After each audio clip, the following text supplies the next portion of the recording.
Well, good morning and welcome to another edition of E.W. Jackson for America. Great to be with you again today.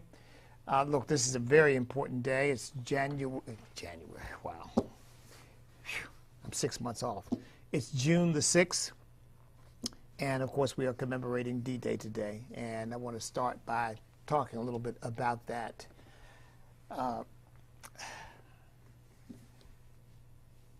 How far we've come from that moment. How far we've come from that time. In terms of, really, you could trace this long before D-Day. I mean, this goes back, yeah. You don't have to go back that far, let's put it that way. You don't have to go back that far to see the tremendous changes in the culture. I'll make sure. You don't have to go back that far to see it. But if you go all the way back to June 6th of 1944, and you think about where we are here, 2024, that would have been, what, 80 years ago. This is the 80th anniversary. A sea change in attitudes. You'd have been hard-pressed at that time, not that you couldn't. Of course, you could find people who didn't like America in 1944, but you would have been hard-pressed to find the level of resentment, bitterness, hatred, disdain for our country among our own population that you can find now, where people just write America off. America's colonialist, America's imperialist, America's racist, America's sexist. I mean, you name it. Whatever negative attributes you can ascribe to our country, they're ascribing it. And yet, in 1944, we produced men who were willing to assault the beaches of Normandy under machine gun fire, knowing that their chances of living were at best 50-50, maybe at best. We lost 4,000 men in that one assault, 4,000 men. But it was really the beginning of the end for the Nazi Party. I know some people like to give Russia the credit. Russia didn't really get any credit, shouldn't get any credit, because it was really the Russian winter that broke the back of the German army. They learned pretty quickly Russian winters are a bear, and if you're not accustomed to them and you don't know how to handle it, I mean, the Russian winter beat Adolf Hitler. And what the troops were able to do was just nothing but clean up. But I'm going to get into what Russia was doing at the time before it was the Soviet Union under the vicious, brutal tyrant Joseph Stalin. I was going to say Vladimir Putin. Joseph Stalin. But we produced brave men who stormed the beaches of Normandy, and now we've got colleges and universities that want to tell men that manhood is toxic masculinity, and that you need puppy therapy, and you need crying rooms, and you need safe spaces. And I'll tell you what, the beaches of Normandy weren't a safe space, were they? They were not a safe space. Thousands. In fact, I think it might have been just 4,000 at Omaha Beach. I think the number overall may be larger than that. Yeah, okay, here it is. I've got the number right here. 29,000 overall on all these beaches. 29,000 killed, 106,000 wounded. I mean, magnificent valor. Magnificent valor. Yeah, the kind of valor that today is referred to as toxic masculinity. It's sad, it's a shame, But I'll tell you what, we honor the memory of those brave Americans who fought for our liberty, and that's what they were fighting for. They were fighting for our liberty. They were fighting to make sure that you and I never had to click our heels and say Heil Hitler. Again, folks, this is why I am so grateful to God and godly proud. Let me qualify that, godly proud to be an American. You know, I can take pride in being an American in this sense. Even though I was born in America and I was born a citizen of this country, I don't have to stay here. I'm not required to. You know, I have the actual ability, and you do too, every one of us has the ability to renounce our citizenship and go live somewhere else. I wouldn't even consider it. And to me, you have to be nuts to do that. And all these Hollywood people are always saying, if Donald Trump gets elected, if this happens, I'm going to move. But they never move, you know, because they really aren't that stupid. They're pretty stupid, but they aren't that stupid. But I am so grateful to God that I was born an American, and so grateful to God that this is the legacy that we all inherit, that I inherit. This is part of who I am as a human being, this wonderful legacy. And I can take tremendous gratification from it because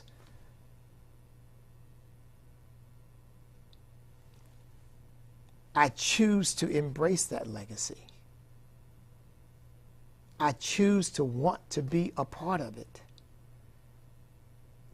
You know, I don't choose to be black. I'm just black. That's it. I don't want to change it, but if I wanted to, I couldn't. But I really could change being an American if I wanted to. I don't want to. I am, you know, a lot of people have gotten, well, I don't know about a lot, but some people have gotten upset with me, and this has been used against me. The mainstream media has sometimes quoted me on this or misquoted me on it because they don't, either they don't understand it, they don't really want to understand it. When I say, I don't care how my ancestors got here, I'm just glad they got here. Oh, he thinks slavery was a...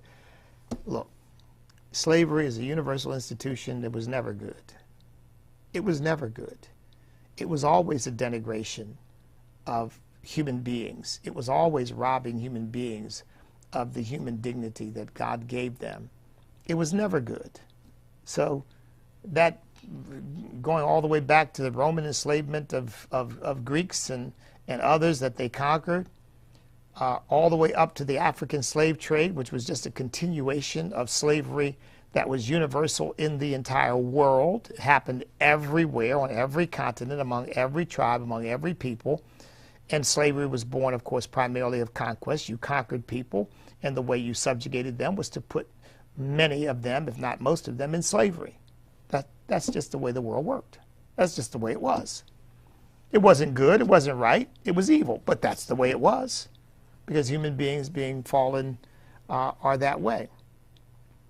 And without, frankly, without the love of God in their hearts, without the illumination of their hearts and the notion that every human being is entitled to dignity and is entitled to be given the respect that a human being doesn't have to earn, just by virtue of being a human being, should be given a certain degree of respect. Now, people can undermine that, and people can violate that by behaving in ways that are less than human and forcing us to do things like put them in a cage and lock them up. That's not what a human being was made for, but that's what you have to do with some, because they refuse to act like human beings and they threaten the rest of us, and so they must be dealt with, and that's one of the ways you deal with them.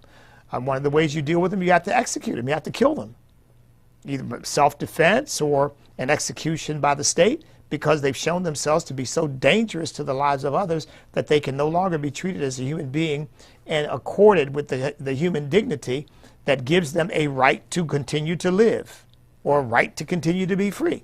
Okay? Those exceptions understood. In the normal course, every human being deserves to be treated with respect and to have their dignity acknowledged and recognized as a human being. But that's not the way the world was. And frankly, those very notions didn't really come into being until the advent of Christianity, and it spread around the world. People didn't think that way. Every human being is entitled to dignity. Nobody thought that way. So, okay, some of my ancestors, and those of you who are watching are not of African background, ancestry, your ancestors probably did too, were enslaved. African slave trade is just the latest iteration of slavery that's been going on forever. But I got something that very few ever got as a result of their ancestors or their parents or their grandparents being enslaved. I got the privilege of having my ancestors land on the continent that would become the greatest nation in the history of mankind, and I got the opportunity to be born free in this great nation. So that's why I say I don't care whether people like it or not. I don't care how my ancestors got here. I'm just glad they got here. Because as a result of their getting here, I have an opportunity to live here. They paid the price. I got the reward. I'm not happy that they paid the terrible price that they paid for those who were enslaved, obviously. But I sure am glad they came. Now, do we still have warriors who are willing to do what those brave warriors did on the beaches of Normandy on June 6th of 1944? Yes. Do we have as many? No. Because they're being taught to hate America, to resent America, to disdain America, to be bitter against America, that, as I said before, America's racist, America's imperialist, America is what you name it. Whatever bad you can associate with a nation. That's what they want us all to think that America is. We are facing, and I want to talk about this today. I mean, we got lots of stories. We could talk about the Hunter Biden story, but I mean, who knows where that's going to end up? I mean, the boy is just a basket case, and the whole family, as far as I'm concerned, is just a corrupt enterprise. So who knows who they'll be able to buy off to get him off, and all of that. So we'll see how that all unfolds. And obviously, I'm sure all of you heard that the Georgia case against Donald Trump has been held up, and the appeals court has held the case up until they determine in October whether Fani, I guess her name is pronounced, Willis, will be allowed to continue as the prosecutor in the case. And that's also a criminal case against Donald Trump. Another one. But that it won't get resolved before the election, A, and B, she won't even know whether she can continue to prosecute the case until October, which is only a month away, maybe probably less than a month from the election. So it won't. That case is now off the grid. It's out of the picture for the moment. Now we talk about that. But given the fact that it's D-Day, I thought I would talk about the broader choice that we are facing in our country as to where we are going. I'm going to use that as a takeoff because all of those brave men who stormed the beaches of Normandy, who fought in World War II, and by the way, and the brave women who served in a number of different capacities, not combat, but served in a number of different capacities and put their lives on the line, and some of them lost their lives. But the war was fought by men. Okay? Let's not rewrite history. The war was fought by men. Thank God women stayed at home and worked in factories and did things that needed to be done in order to make it possible for those men, or certainly easier, for those men to go off and fight in a foreign land and perhaps never come back. So thank God for the women. We give them their due respect for having stepped up and done their patriotic duty as well. But I want to talk about the broader implications of that and where we are now, because they were fighting for our liberty. Where are we now? What are we fighting for? What am I fighting for? What are you fighting for? I mean, it really is the same thing, isn't it? It really is the same thing. They were fighting a man who personified the devil, Adolf Hitler. We are fighting against people who want to personify the devil. Now, thank God they have not tried to annihilate us except by killing our unborn babies. But they have not tried to commit mass genocide against those of us who don't agree with them or don't subscribe to their point of view, thank God. We have no such intentions against them. So we are fighting this at this point in the realm of debate, and we're fighting it at the ballot box, and we're fighting it in the court systems, and often losing because the court system has become corrupted, as you know. And of course there's some question of whether the ballot box has become corrupted, and the left has managed to so compromise our voting system that they can be assured of victory whether they really want or not. I think that's what they want. And we'll see in this upcoming election whether that's what they get, and I think it's up to us who love this country and believe in the integrity of the electoral process, not whatever we have to do to win, but in the integrity of the electoral process. Yeah, we campaign by doing everything lawful and everything we can do to win, campaigning, raising money, trying to mobilize our base, but we don't lie, we don't steal, we don't cheat, we don't commit fraud on the American people and have dead people voting and stuffing ballot boxes and engaging in all of these manipulations, ballot harvesting, and going out and basically collecting up votes from people who maybe don't have the right to vote A or B, don't even know what they're doing, and you're just basically telling them you're going to vote this way because we're taking care of you and those mean, evil Republicans are not, or just leave it to me and I'll take care of the ballot. I mean, whatever corrupt methods the Democrats have to use, they'll use. That's the fight we're engaged in right now. Thank God we're not fighting on the beaches of any nation right now, facing machine gun fire, and I hope it never comes to that. We need to be ready for that if it does. I'm not talking about just domestically, obviously, but when it comes to China and Russia and all of that, we got to be ready for that in case it does. But thank God that's not what we're facing at home. We're not engaged in a hot civil war, thank God. We are engaged in a cold civil war. There's no question about that in our own country. And the division is deep and profound. And frankly, in my view, there is a chasm that simply cannot be bridged. It's too wide. It's too deep. So here are the choices. Are we going to be a godly nation or a godless nation? That's one. I've got several levels I want to go to, but this is one of the stark choices: godly or godless. See, a godly nation would not be killing 1 million unborn babies a year. And so those of us who know and love God, respect human life, are trying to stop that. Those who don't know God and have no respect for human life, they think you're just an evolutionary accident. You're just a glob of cells who won the evolutionary lottery, and therefore your life and the life of that unborn baby, they really don't matter.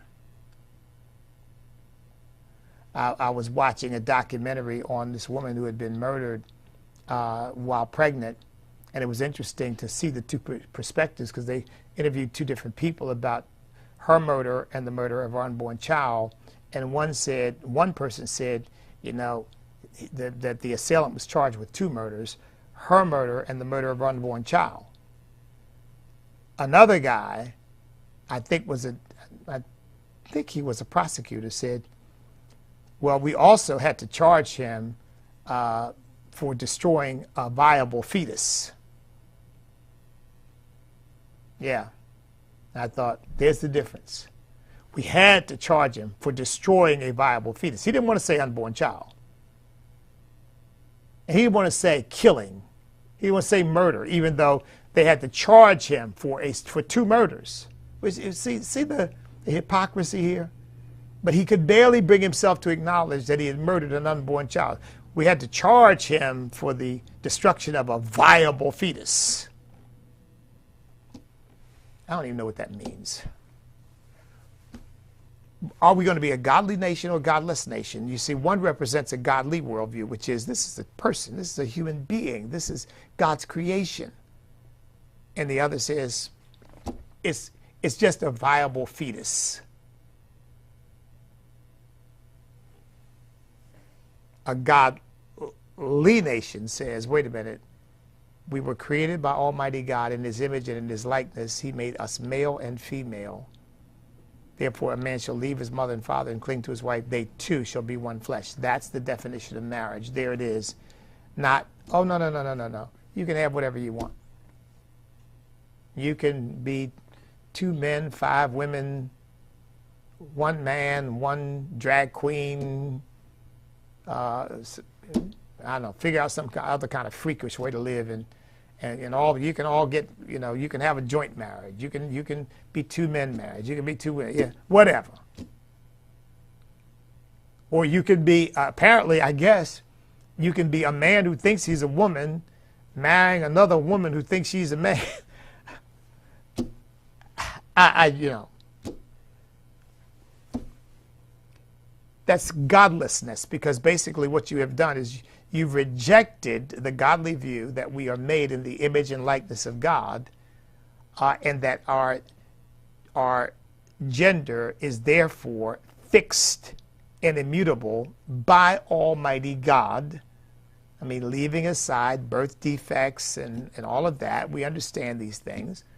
But we're talking about people who are being told, well, you are a boy in the wrong body, or you are a girl in the wrong body. Now we're going to mutilate your body, and we're going to inject you with chemicals to try to change your body to match what you think or what you say or what we tell you you are. I mean, it's a godless worldview. And a godless worldview would say government can do whatever it wants to do because we know best. A godly worldview says no, no, no, no, no, no. No. Power corrupts. Absolute power corrupts absolutely. The only person who should have absolute power over people is Almighty God, because He is motivated by love, because He is love. And everybody else, all human beings, are motivated by selfishness and their own lusts and their own passions and their own greed and their own desires for power and all of that. And they can never have absolute power over other human beings, because when they do, they will act in corrupt and destructive ways. Our founding fathers understood that. But the left does not understand that. So are we going to be a godly nation or a godless nation? Here's the other thing.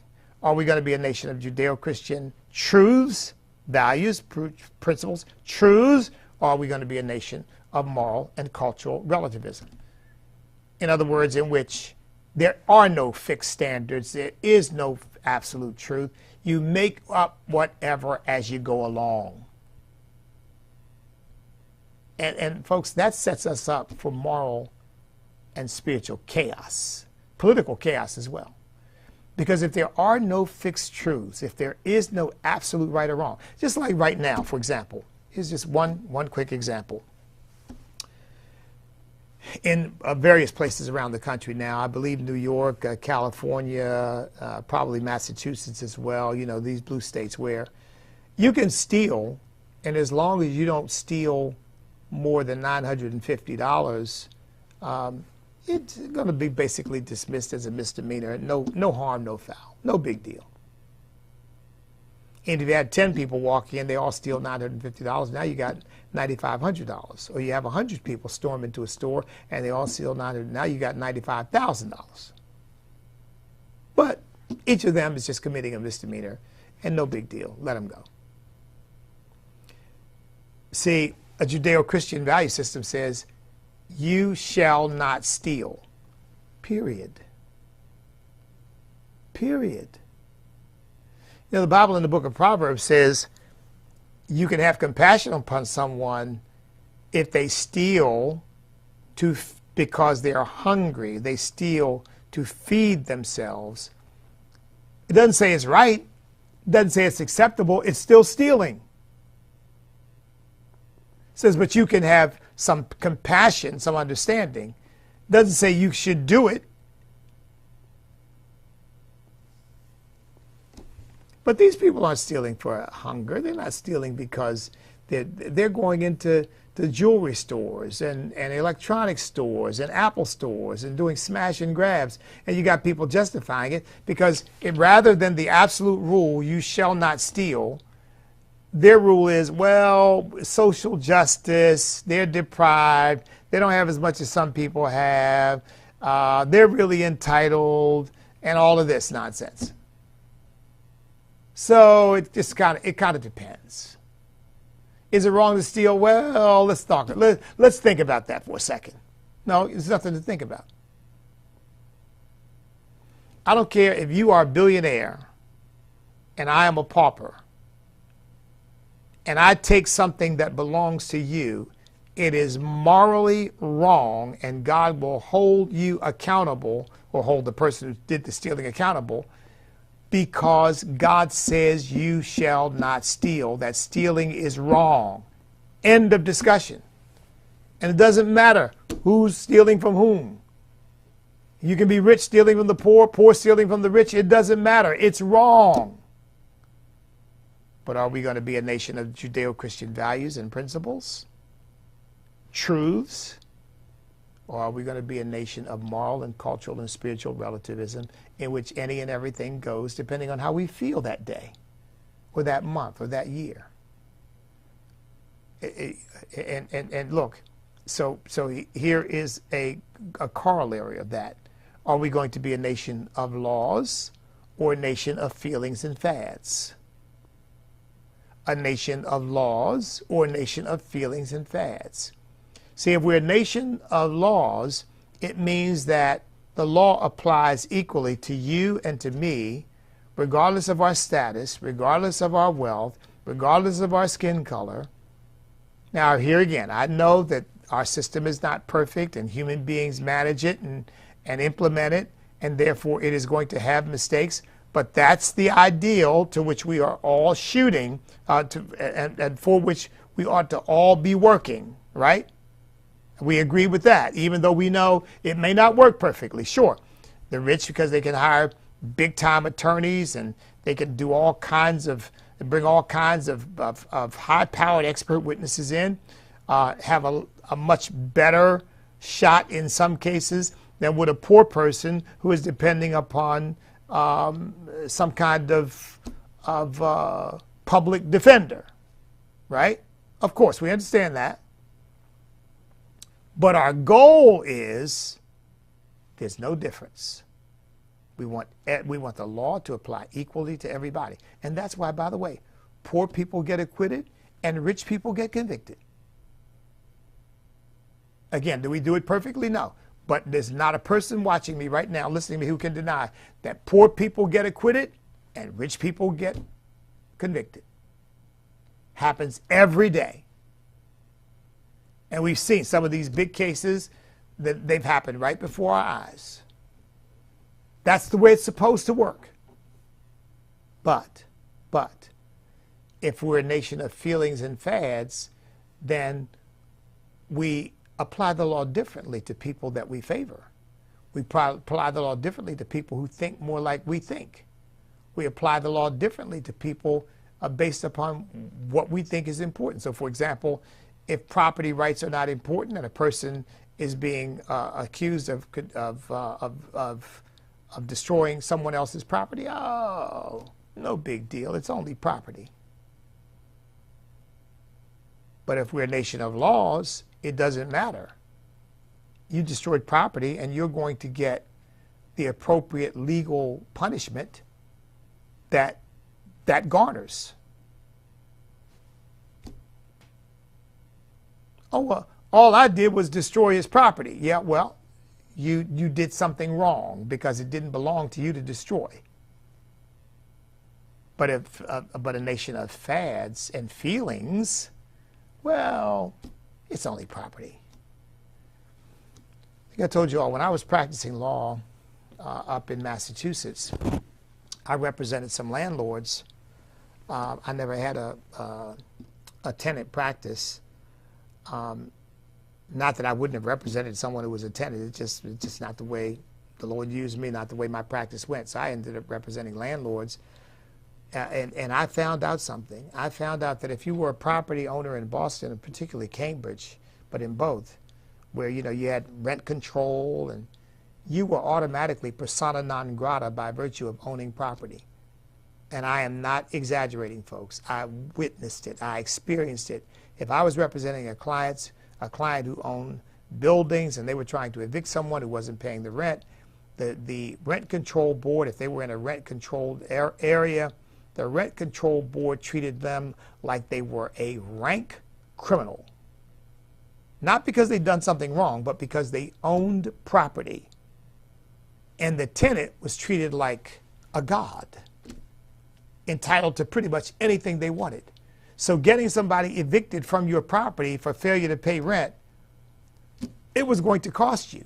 You were going to have to pay me, and it was going to take a minimum probably of about 6 months to get it done.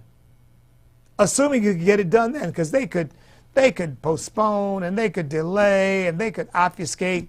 And here's somebody paying me for every time I have to show up in court, and every time I have to make a filing, and every time and they loved it. They meaning these leftists loved it, because they felt that if you own property, you deserve to be punished. You deserve the hardship. Because they didn't really believe, frankly, these were closet communists with a small c. They didn't really believe in private property. They didn't really believe that people should own property. Now, they probably own property, but that's okay, because they're the elitists, and that's all right with them. But if anybody else wants to own property, it should have been under their control so that they could determine who lives in this place and who gets to use this place and how much rent they should pay and all of that. I mean, that's not a nation of laws. That's a nation of feelings and fads. And of course, you probably know the Massachusetts and Boston and all these states that have these high regulatory regimes on rent control and housing development and all of that, the housing costs and the rents are astronomical, because there's no new housing to fill the need in the market, and therefore you have to pay a premium. Look, my wife and I lived in what is now a 100-year-old house,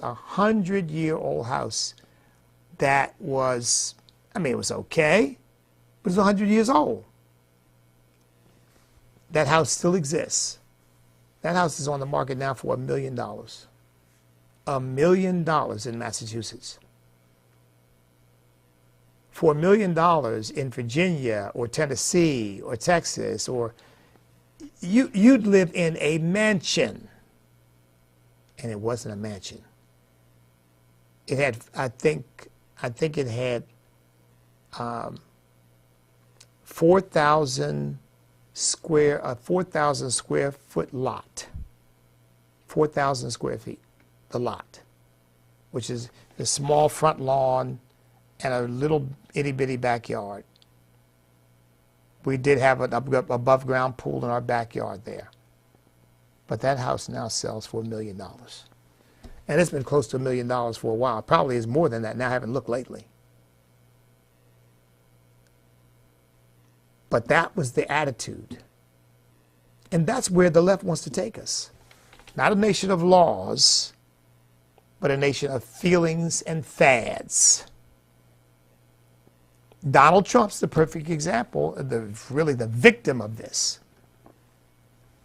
Because as I've said many times before, folks, both as an American citizen and as a lawyer, I just find it absolutely abhorrent that Donald Trump is tried in a state court for what is an alleged federal crime under the FEC, Federal Election Commission guidelines, for having not reported, not based upon something the FEC has said, well, he committed an infraction, he committed a crime, referred to the Justice Department for prosecution. No, no, no, no.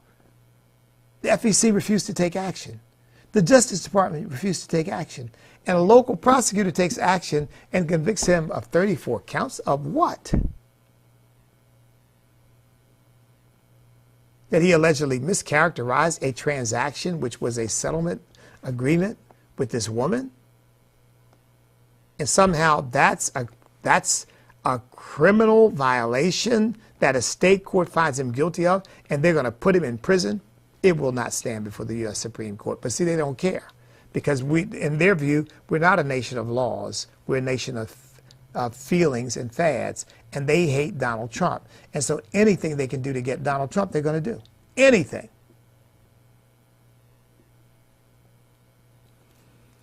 Well, here's the fourth thing. Are we a nation of individual liberty, or are we a nation of collectivist identity? Man, that's a big one. Are we a nation of individual liberty, or are we a nation of collectivist identity?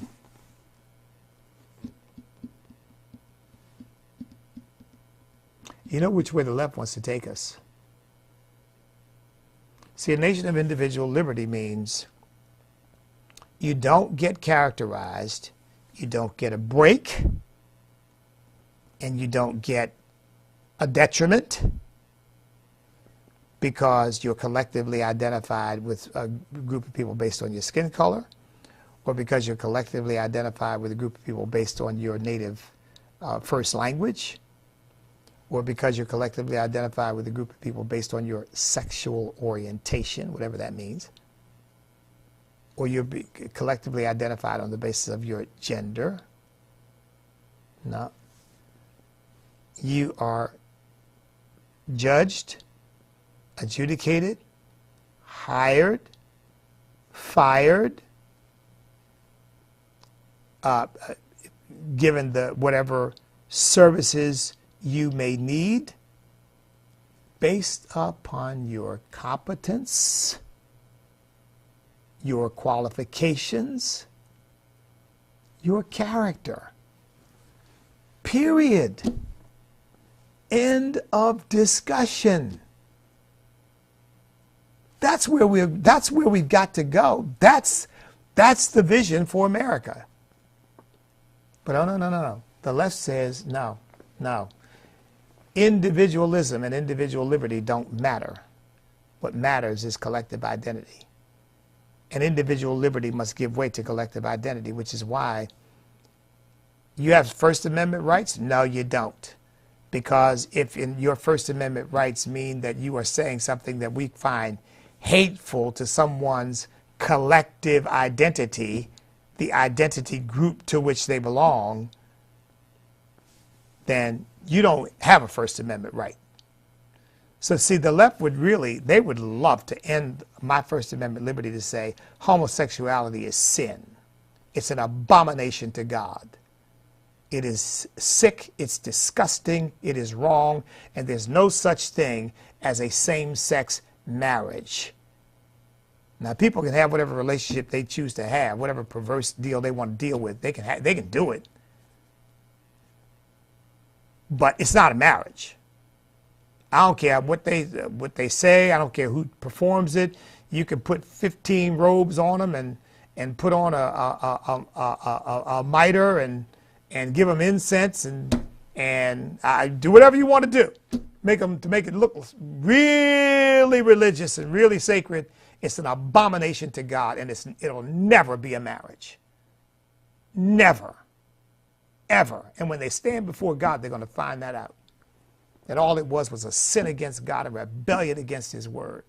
Now, see, I have First Amendment liberty to say that. I know Facebook doesn't like it. I know YouTube may not like it. But I have First Amendment liberty to say that. Not with the left, because they would say, oh, no, you don't. You're violating that person's collectivist identity, which is what? LGBT alphabet soup.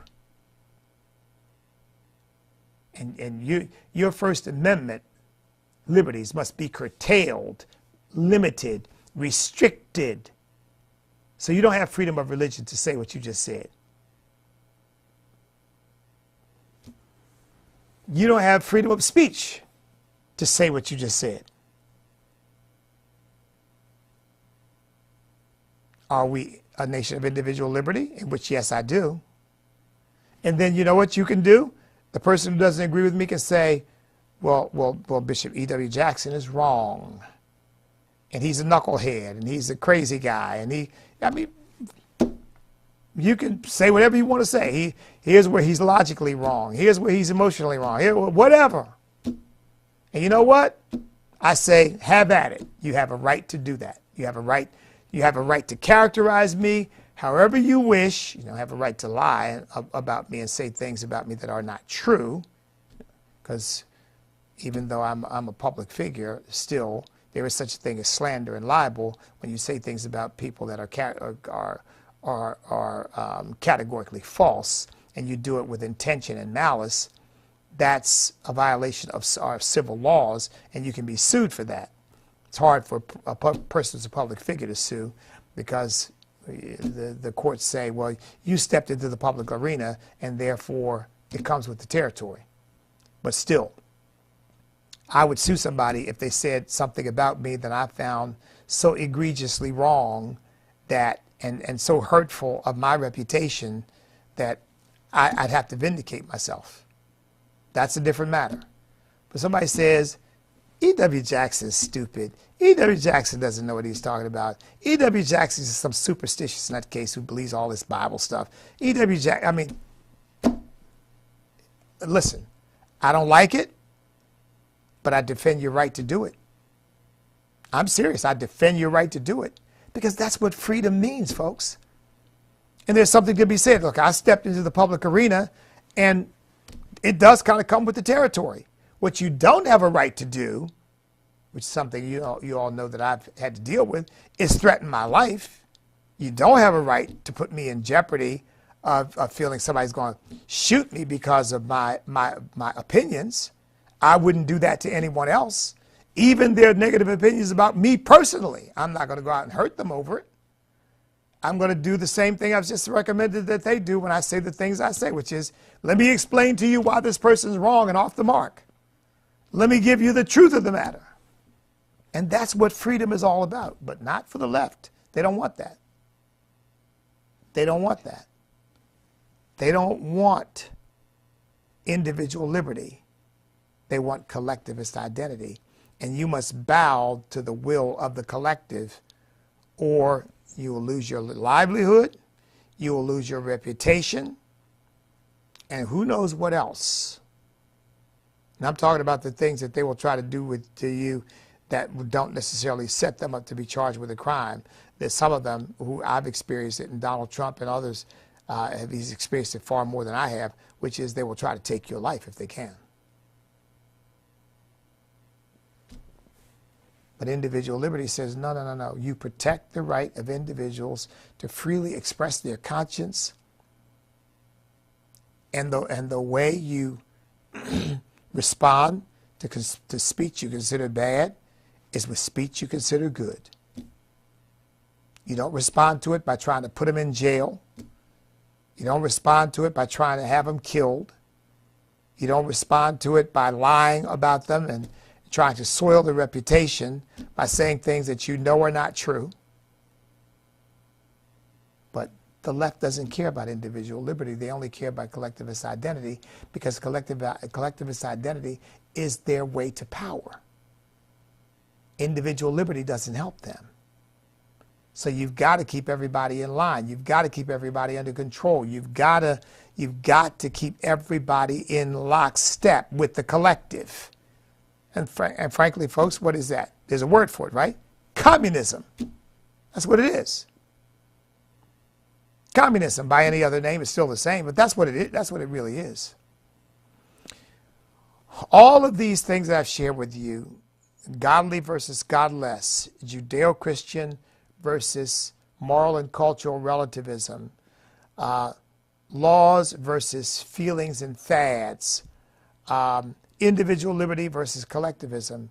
When you make the wrong choice when you choose godlessness, when you choose moral and cultural relativism, when you choose collectivism, when you choose feelings and fads, all of that constitute the road to tyranny. All of that is the road to tyranny. That's what our brave men fought for on June the 6th. They withstood the bullets and the guns and the bombs, but it is also what you and I are fighting for on June 6, 2024, except not with bullets, not with bombs, but with ideas, with truth, with engagement, with activism, with the exercise of every constitutional mechanism at our disposal. That's how we do it. That's how we win. This is our beachhead right now. All of those things I mentioned to you, Adolf Hitler would fit under every one of those. Cultural relativism, the truth is what I say it is. Godlessness, he considered himself to be God. Collectivist identity, the only thing that matters is the German Aryan vision of what a human being is. Fads and feelings, let's face it, that's all the Jewish hatred was all about. Just feelings. We got to blame somebody. Let's blame the Jews. It's like now, well, we got to blame somebody. Let's blame white people.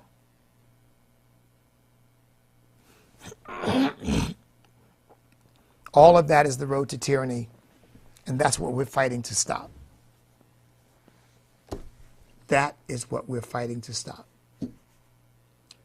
Take solace and inspiration and strength from those brave men who got off those amphibious vehicles and stepped out on those beaches and dealt with what must have seemed to them like hell on earth. But they were fighting to stop a madman, a megalomaniac, one of the most evil figures that had ever stepped forward on the stage of human history. And they got the job done. With us, it's not a person. Joe Biden is just a figurehead. It's an ideology. It's an idea. In some ways, harder to fight. But we've got to defeat these bad ideas and the people who represent them just as soundly as our forefathers and mothers and those who fought the Great War and the subsequent wars as well. But since it's June 6th, those who fought the Great War, we've got to do what they did. We've got to defeat evil. We got to put it down so that you and I can live free. And we're not talking about killing anybody. We're talking about killing bad ideas and casting them on the dung heap of human history, rejected and despised, never to rise again. God bless each and every one of you. I've got to go. Don't forget to join me today at 6 o'clock Eastern Time on Truth and Liberty. You can watch it on truthandliberty.net, or you can watch it, where else can you watch it? Oh, gospeltruth.tv or truthandliberty.net. I'll be hosting Truth and Liberty tonight at 6 p.m. Eastern Time. God bless each and every one of you. I hope I'll see you at the dinner on Tuesday, June the 11th at Cornerstone Chapel, 650 Battlefield Parkway Southeast in Leesburg, Virginia. We're going to have a wonderful time. I'll tell you, it's coming together beautifully, and I hope to see you there. In the meantime, you stand up, step up, speak up, refuse to back up, because we cannot be defeated if we will not quit, because we are on God's side.